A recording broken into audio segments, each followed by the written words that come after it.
basically two stories intertwined into one. Okay. So I've got one story, and Jodi and her boyfriend's got another story. So, and which they sort of link into. Yeah, we kind of brush through each other. Like we meet at the club, and then we meet again at the hospital, and then we sort of meet again at the end. Yeah. And her story and her boyfriend's story sort of intertwines with my life. She's a delightful girl. She kind of every scene you see her in, she's either screaming her head off or stamping her feet. She's just like one of these girls that just, if she doesn't get her own way, then she'll scream until she does, and I'm not like that at all.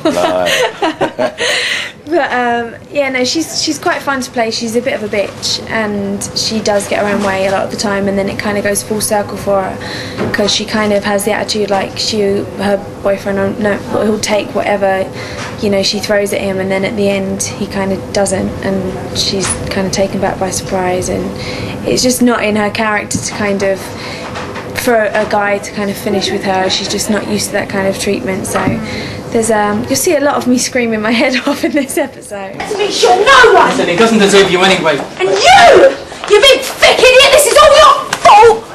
I think it's time you moved on than you, sweetheart. And once after reading the script, the character sort of opens up to me being me in films. He plays like a security guard or a doorman bouncer at a nightclub, and there's a big fight and stuff, and it's just Tamer as he is in most of his films, a big bad bruiser. But then it unfolds into his character becoming a self-harmer, which I knew nothing about. I didn't know nothing about self-harmers. I didn't know. I thought people with scars all over them were just nuts, you know, people that just couldn't, you know. And while looking into researching the character and stuff, I thought it's going to be really challenging. There's a lot of nice emotional scenes with me and Charlie. It's mostly sort of my character and his character interacting through the episode, where he tries to help me.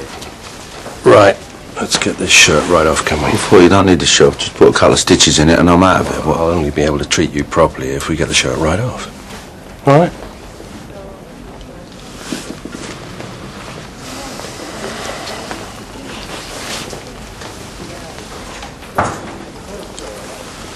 Right. I see. Look, you get a lot of cuts in my game, all right?